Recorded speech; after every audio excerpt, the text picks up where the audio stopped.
I used to believe that love meant building a life together, working side by side, supporting each other's dreams, growing old while laughing about how hard the beginning had been. I was wrong. My name is Aisha, and for 12 years, I worked like a machine. Morning shifts, night shifts, double shifts. I said yes to every overtime request because every extra rupee meant one step closer to my dream. Owning a restaurant. Cooking was the only thing that ever made me feel alive. Not just feeding people, creating something warm, something comforting, something that made strangers smile. But dreams cost money. And I had none. My husband, Imran, didn't exactly stop me, but he never encouraged me either. Restaurant business is risky, he would say while scrolling through his phone. Why don't you just relax? We are fine. Fine. That word used to irritate me.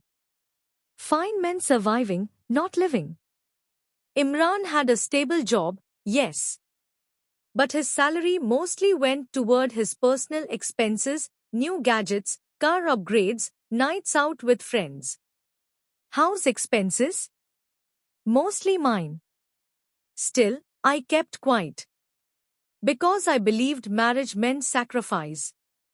And because I thought one day, when I opened my restaurant, he would finally be proud of me. The only person who openly disliked my dream was his mother. From the day we married, she treated me like an intruder in her son's life.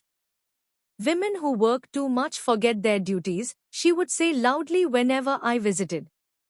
Her eyes would travel over my tired face, my simple clothes, my unpainted nails. No man wants a wife who smells like onions and spices. Imran never defended me. He would just laugh awkwardly and change the topic. At first, I tried to win her over. I cooked her favorite dishes, bought her gifts, called her every week. Nothing worked. Because the truth was simple. She didn't want a daughter-in-law. She wanted ownership over her son. Years passed like this, exhausting, lonely, mechanical. Then one rainy evening, everything changed. I saw a small, for sale, sign on an old corner building while driving home from work. The paint was faded. The windows dusty. The place looked forgotten. But when I stepped inside, my heart started racing. It had a kitchen. A real kitchen. Wide counters. Industrial stoves. Space for tables. Warm lighting if renovated properly. I could already imagine the smell of fresh bread, simmering sauces, laughter filling the room. My restaurant. The price was lower than expected because the building had been empty for years. Still expensive. But not impossible. That night, I didn't sleep. I calculated my savings again and again. Fixed deposits. Emergency funds. Jewelry my mother had given me at my wedding. If I used everything, I could afford it. It meant starting from zero again. It meant risk. But it also meant freedom. When I told Imran, he barely reacted. If you want to waste your money, go ahead. Waste. The word stung. Will you support me? I asked quietly. He shrugged. I'm not stopping you. Not stopping. Not helping either. But I had learned not to expect anything. 2 weeks later, I signed the papers. Alone. The lawyer congratulated me. The agent shook my hand. And I sat in my car afterward, gripping the steering wheel as tears poured down my face. Not sad tears. Relief. Pride. Fear. Hope. For the first time in my life, something belonged only to me. Renovation was brutal. Dust everywhere. Broken pipes. Electrical issues. Endless expenses. I worked my job during the day and supervised workers in the evening. Some nights I slept on a plastic chair inside the unfinished space because going home felt like wasting time. Imran visited exactly twice. The first time, he looked around and said, "It's smaller than I expected." The second time, he complained about the smell of paint and left after 10 minutes. His mother never came at all. But strangers did. Future suppliers. Curious neighbors. Workers who started calling me Madam with respect. Slowly, the place transformed. Warm wooden tables. Soft yellow lights. Cream-colored walls. A small shelf displaying homemade pickles and desserts. When the signboard went up, Aisha's kitchen, my hands shook so badly I had to sit down. Opening day was a blur of chaos and joy. Customers filled every table. People complimented the food. Some even asked for recipes. One elderly woman held my hand and said, "This food tastes like home." I nearly cried. Imran came late in the evening, after most customers had left. He looked around silently. "So, it worked," he said. No hug. No congratulations. No pride. Just mild surprise. Still, I told myself it was enough. That night, after closing, I returned home exhausted but glowing inside. For once, I felt like my life was finally beginning. Imran was sitting in the living room with his mother. Both of them unusually serious. My stomach tightened immediately. "Sit," his mother said. No greeting. No smile. I obeyed. Imran cleared his throat, avoiding my eyes. Then he said the sentence that would shatter everything. "My mom deserves the restaurant, not you." At first, I didn't even understand. What? He finally looked at me, expression cold. She sacrificed her whole life for me. She should own it. I laughed nervously. "Imran, stop joking. I'm exhausted." "I'm not joking." His mother leaned back in her chair, watching me like a judge waiting for a verdict. "You're just his wife," she said calmly. "I'm his mother." The room felt suddenly too small, too suffocating. "I bought it," I whispered. "With my money." Imran's jaw tightened. "What's yours is mine." Something inside my chest cracked. I looked at him, really looked, searching for the man I had married. He wasn't there. In his place was a stranger, someone who saw me not as a partner, but as property. His mother smiled faintly. And for the first time, I realized something terrifying. They had planned this. I couldn't breathe. The room felt smaller with every second, as if the walls themselves were closing in on me. My ears rang, drowning out everything except the echo of Imran's words. "What's yours is mine." For 12 years, I had stood beside this man. Cooked for him. Paid bills when he couldn't. Ignored insults from his mother to keep peace in the family. And now, he was looking at me like I was nothing. "No," I said, my voice barely a whisper. "That restaurant is in my name." Imran's eyes darkened. "We can fix that." Fix that. As if my dream were just a paperwork problem. His mother leaned forward, her bangles clinking softly. "Aisha, you should be grateful. Not every woman gets a chance to serve her husband's mother like this." "Serve?" I stared at her, stunned.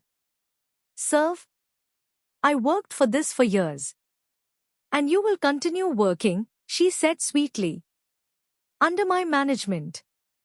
The cruelty in her tone made my stomach twist. Imran nodded, as if this were the most reasonable thing in the world. Mom will run the business. You can still cook if you want. If I want. Like I was being offered charity instead of robbed. Why are you doing this?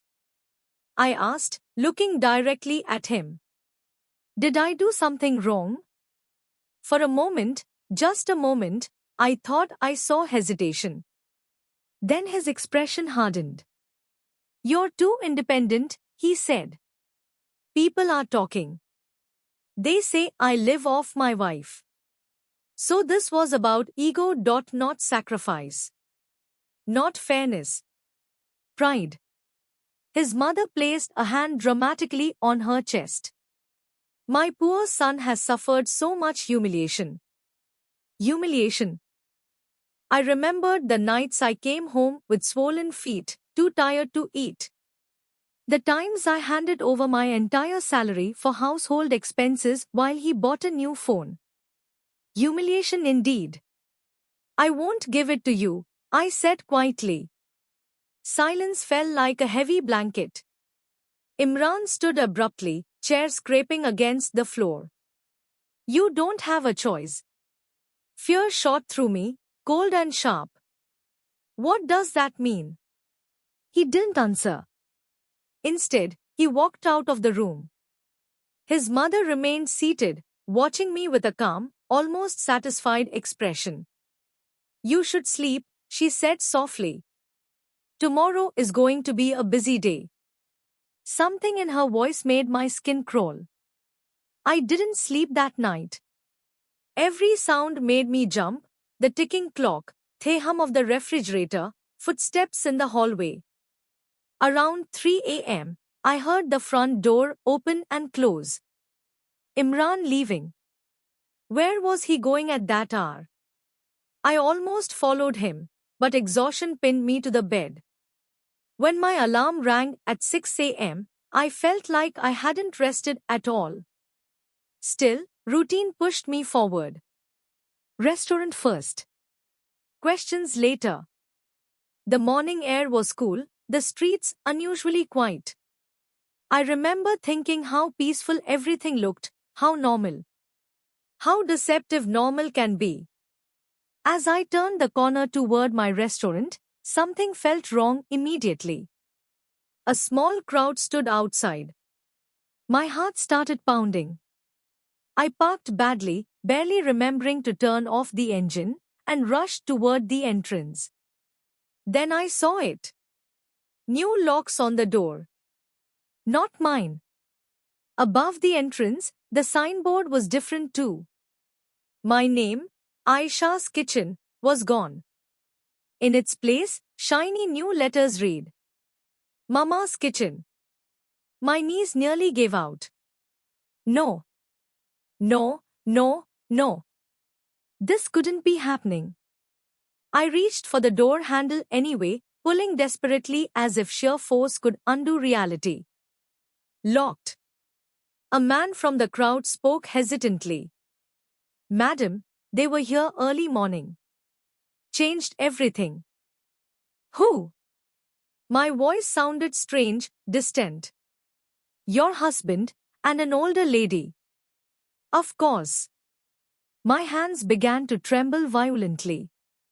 I pounded on the glass. Opened the door. Inside, I could see workers moving around, people I had never seen before. One of them approached cautiously but didn't unlock it. Sorry, madam. We were told only staff allowed. I am the owner. He looked uncomfortable. We were told the owner is Mrs. Khan. Mrs. Khan. His mother. The world tilted. I stepped back, shaking, barely aware of the murmurs around me. They didn't just want the restaurant. They had taken it. While I slept. I don't remember how long I stood there. Minutes? Hours? At some point, my phone started ringing. Imran. I stared at the screen, rage burning through the shock. I answered. What did you do? My voice cracked despite my effort to sound strong. His tone was calm. Too calm. Relax. Mom is in charge now. You broke into my property. It's family property. No, it isn't. He sighed, as if I were the unreasonable one. Don't create drama in public. Come home. We'll talk. Talk.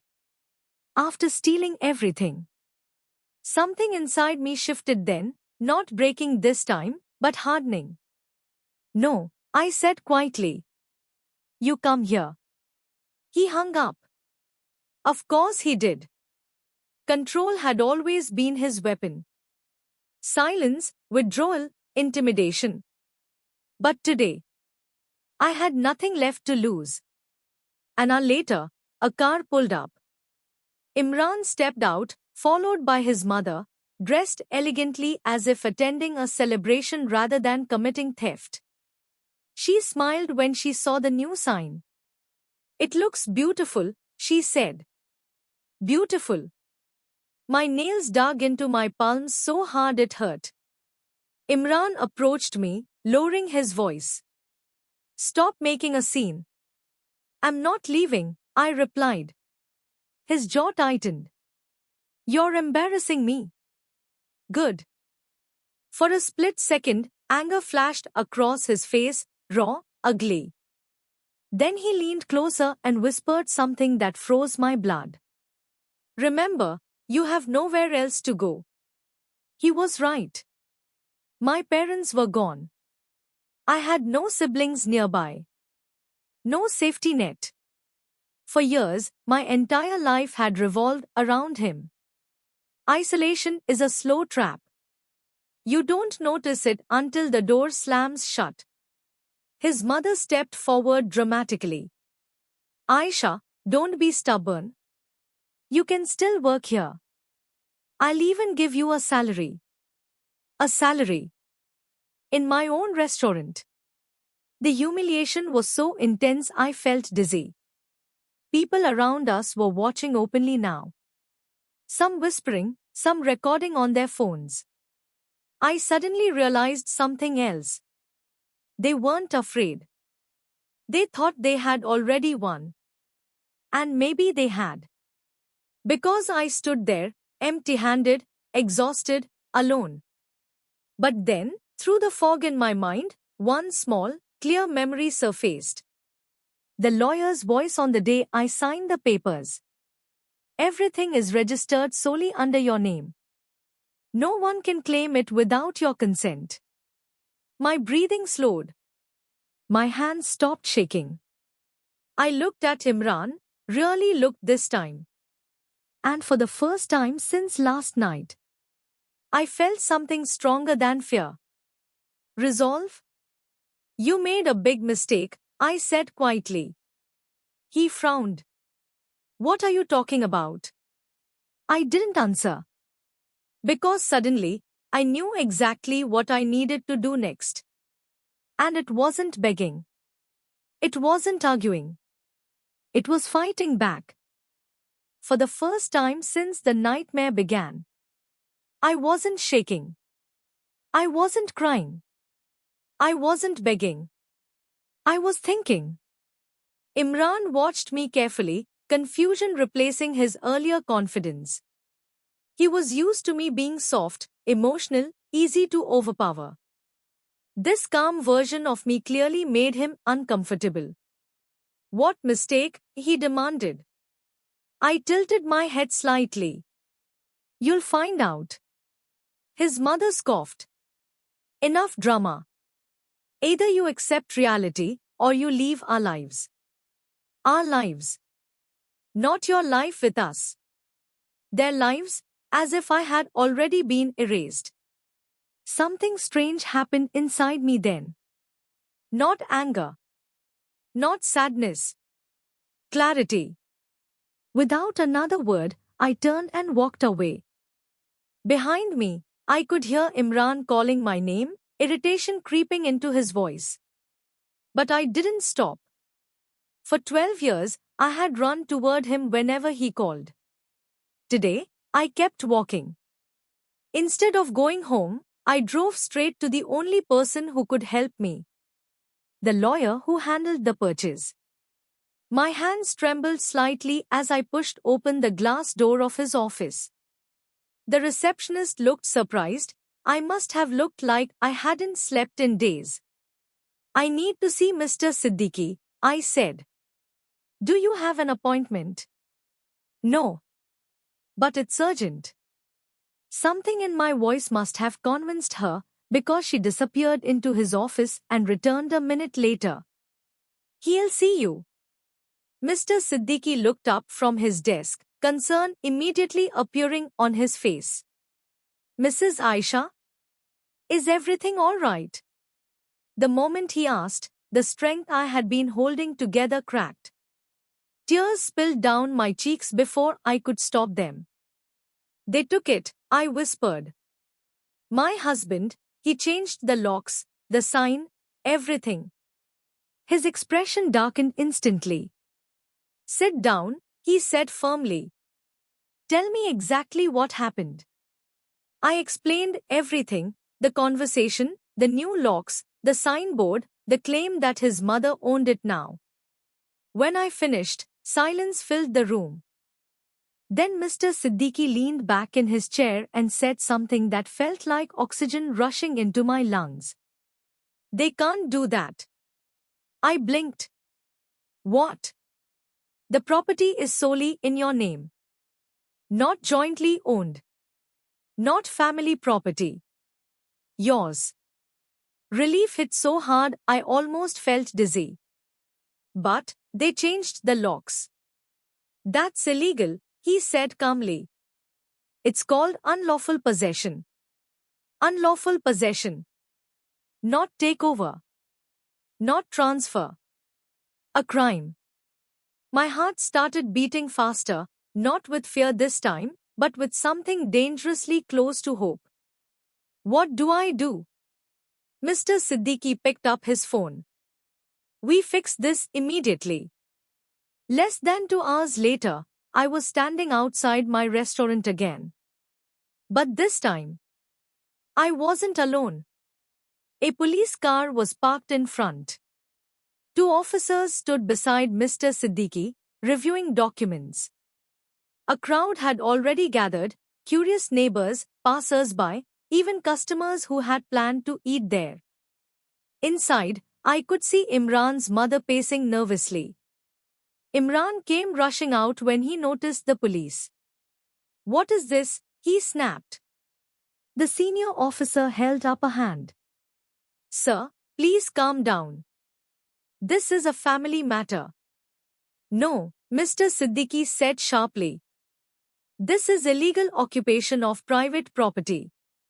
Imran's face went pale. The officer turned to him. "Do you have ownership documents?" Imran hesitated. "It belongs to my wife." "Your wife is here," the officer said, gesturing toward me. For a moment, our eyes met.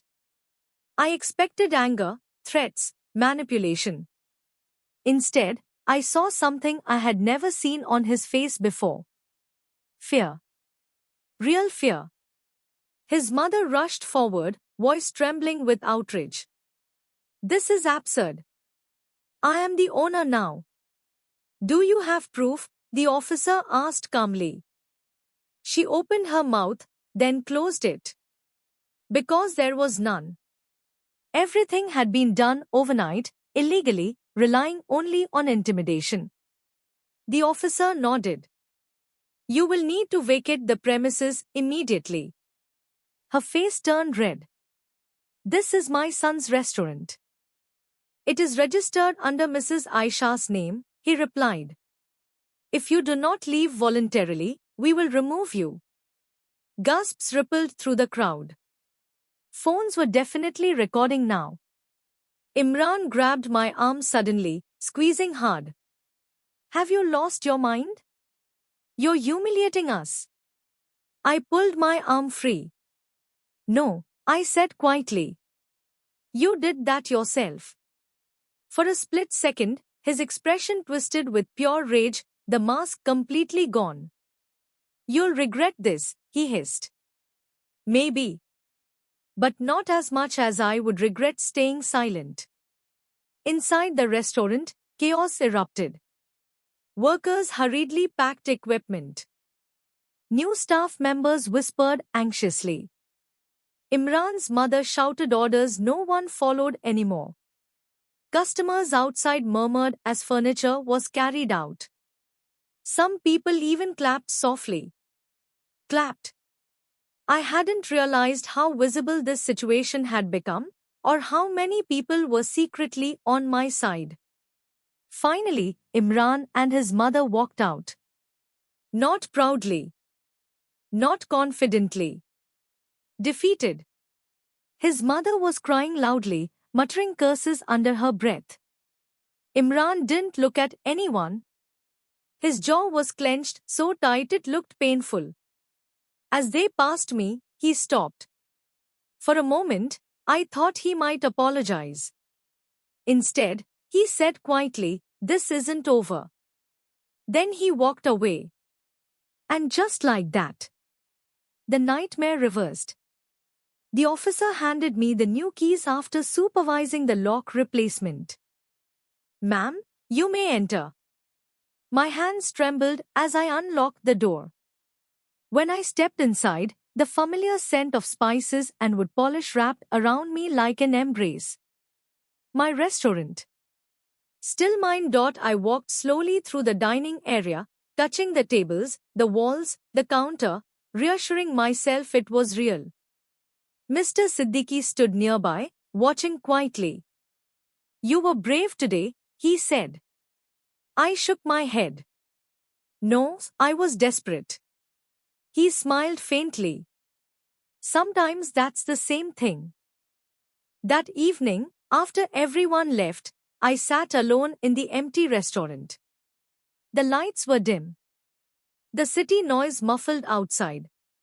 For the first time in years, there was no one telling me what to do. No criticism. No tension. Just silence. And in that silence, a terrifying realization surfaced. I couldn't go back home. Not after this. Not after what they had done. Which meant one thing. I hadn't just fought for my restaurant. I had destroyed my marriage. Tears finally came, slow, quiet, exhausted tears. Not for Imran. Not even for the betrayal. But for the 12 years I had spent loving someone who saw me as replaceable. Around midnight, my phone buzzed. Unknown number. I almost ignored it, but something made me answer. "Aisha," a female voice said hesitantly. "Yes. This is your bank calling. We need to inform you about an urgent transaction request made today regarding your property." My stomach dropped. What transaction? A pause. "Someone attempted to initiate a loan using your restaurant as collateral."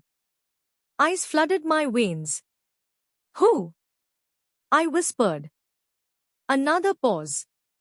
"Your husband." The phone nearly slipped from my hand. So that was his plan. If he couldn't steal it directly, he would drown it in debt. And suddenly I understood. This wasn't over. Not even close. My hands were ice cold. The restaurant suddenly felt unsafe, like the walls themselves couldn't protect me anymore. "He tried to take a loan?" I asked the bank officer, forcing my voice to stay steady. "Yes, ma'am. The request was flagged because the property is solely under your name, but we are required to notify you." My heart pounded painfully against my ribs. "Was anything approved?" "No. Without your authorization, it cannot proceed."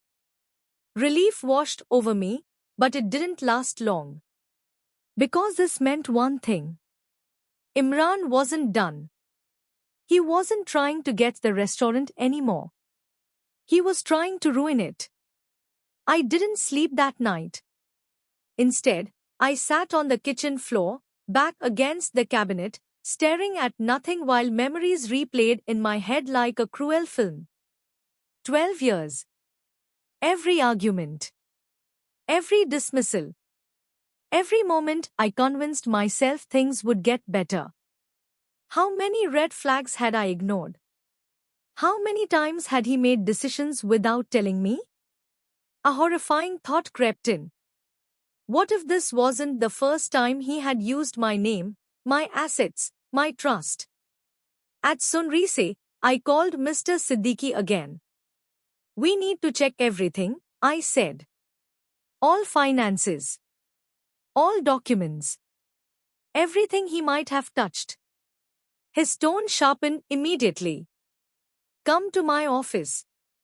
By noon, I was sitting across from him, watching as he reviewed statements, records, and legal papers with growing concern. Finally, he looked up. Aisha, did you authorize any joint loans in the past? No. Did you sign blank documents for him? My stomach twisted. Years ago, he had asked me to sign some papers for insurance processing. I hadn't even read them properly. Yes, I whispered. Mr. Siddiqui exhaled slowly. That was not insurance. The room spun. What was it? A personal business loan. Under your name. I felt like the floor had disappeared beneath me. How much? He hesitated. Enough to buy a small house. My chest tightened painfully. He said he was investing in something, I murmured, barely hearing my own voice. Yes, Mr. Siddiqui said quietly. Investing, using your credit. Betrayal hit differently this time. Not sharp like a knife. Heavy. Crushing. Suffocating. How long had he been doing this? How much of my life had been quietly stolen while I trusted him? But the worst part was yet to come. There's more, Mr. Siddiqui said. My heart dropped. What? He slid a document toward me. A property deed. Registered under Imran's name. Purchased 3 years ago. With your loan. My vision blurred. A house? Yes. My voice trembled. Where? He named a location across the city. I had never even heard of it. Why would he hide a house from me? I whispered. Mr. Siddiqui didn't answer. He didn't need to. Because suddenly, another horrifying possibility surfaced. What if he wasn't hiding it from me? I said slowly. What if he was hiding someone there? Silence. Heavy. Meaningful. Terrifying. I don't remember deciding to go. I just found myself driving toward that address, heart pounding so violently it hurt. The neighborhood was quiet, respectable, middle class. Not a business property. A home. My hands trembled as I stepped out of the car. Maybe it was empty. Maybe it was rented. Maybe there was an explanation. I rang the doorbell. Footsteps approached from inside. Then the door opened. And my world shattered for the second time. A young woman stood there, holding a toddler. She looked confused. Yes. My throat closed completely. Behind her, I could see toys scattered across the living room floor. Family photos on the wall. Photos of her. Photos of the child. Photos of Imran. Happy. Smiling. Holding the baby. Like a perfect husband and father. I couldn't breathe. Who are you? She asked cautiously. I swallowed hard. I am Imran's wife. The words tasted like poison. Her face went pale. For a moment, neither of us moved. Then the child reached toward me, babbling happily, completely unaware of the devastation surrounding him. How long? I whispered. Her eyes filled with tears. 4 years. 4 years. While I was working double shifts, saving, sacrificing, building a future for us. He had another family. Another life. Another home. I don't remember leaving. I just remember sitting in my car afterward, hands gripping the steering wheel so tightly my knuckles turned white. Shock had burned away the pain. All that remained was something cold. Something sharp.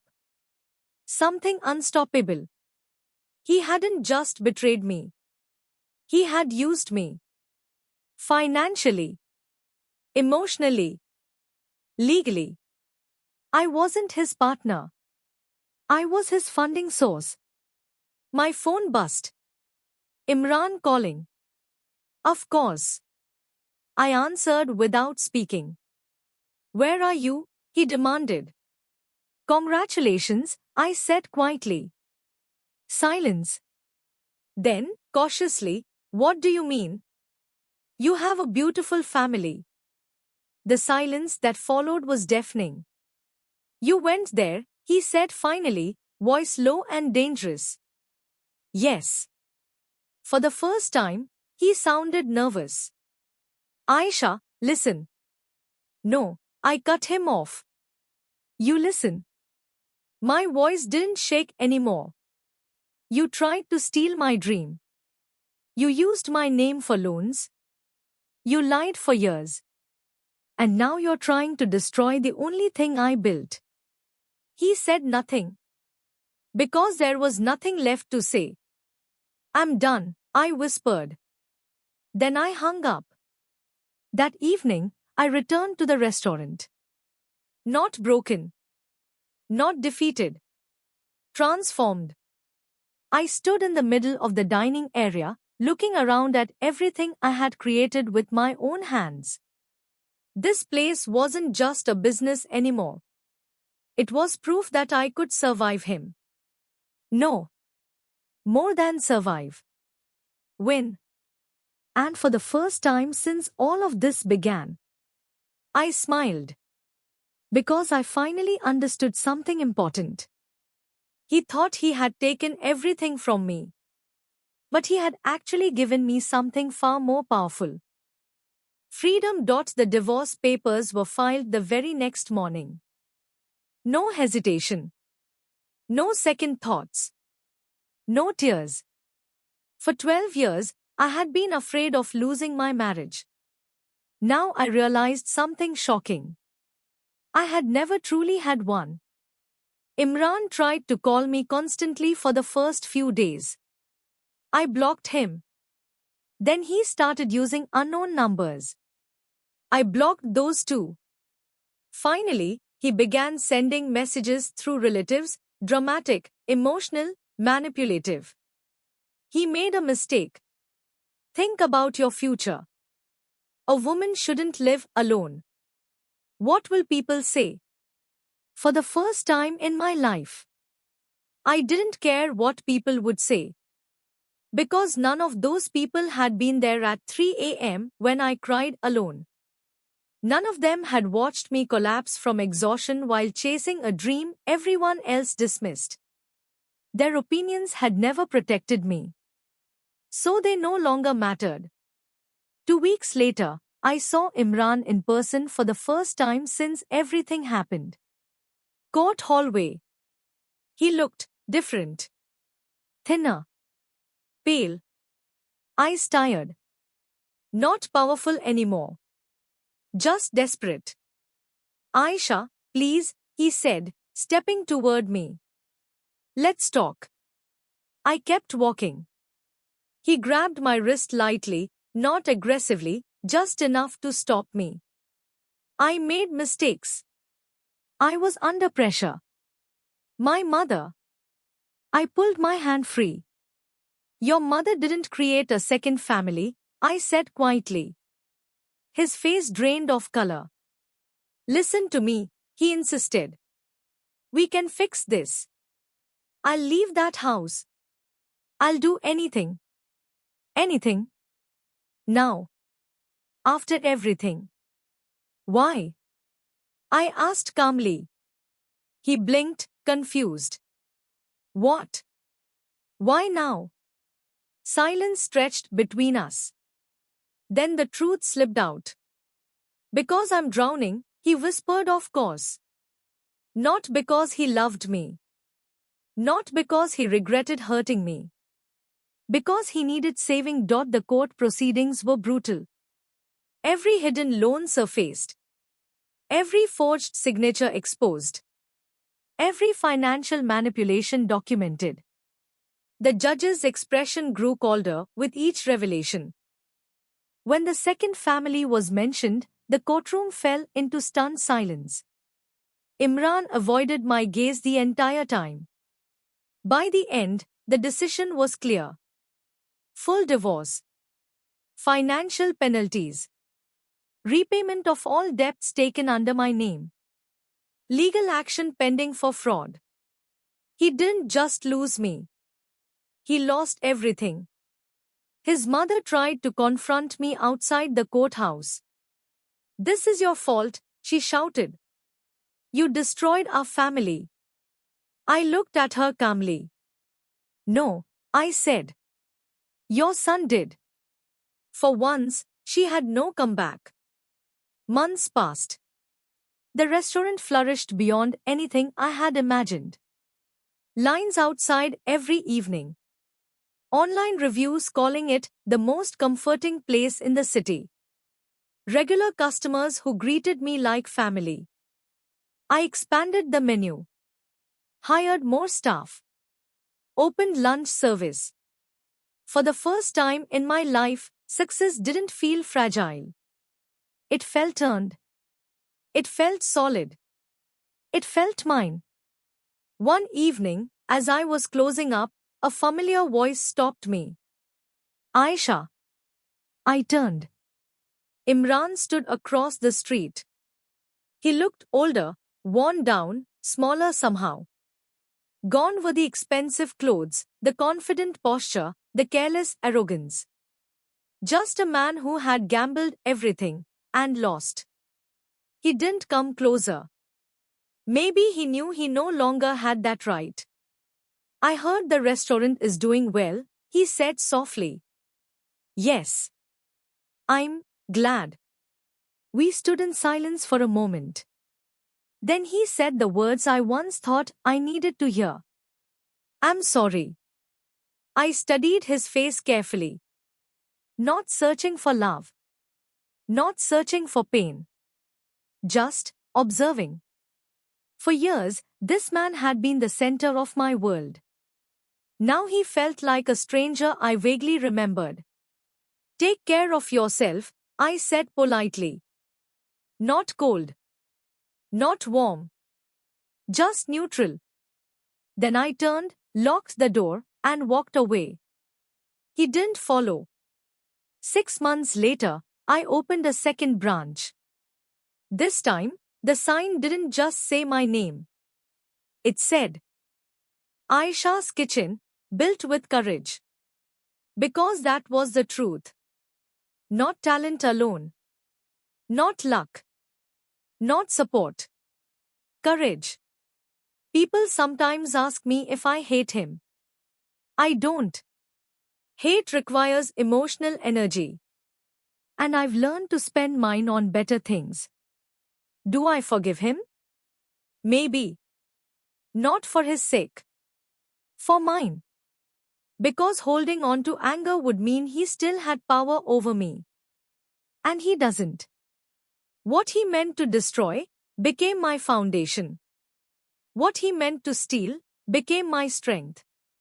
What he meant to break rebuilt me into someone stronger than I had ever been.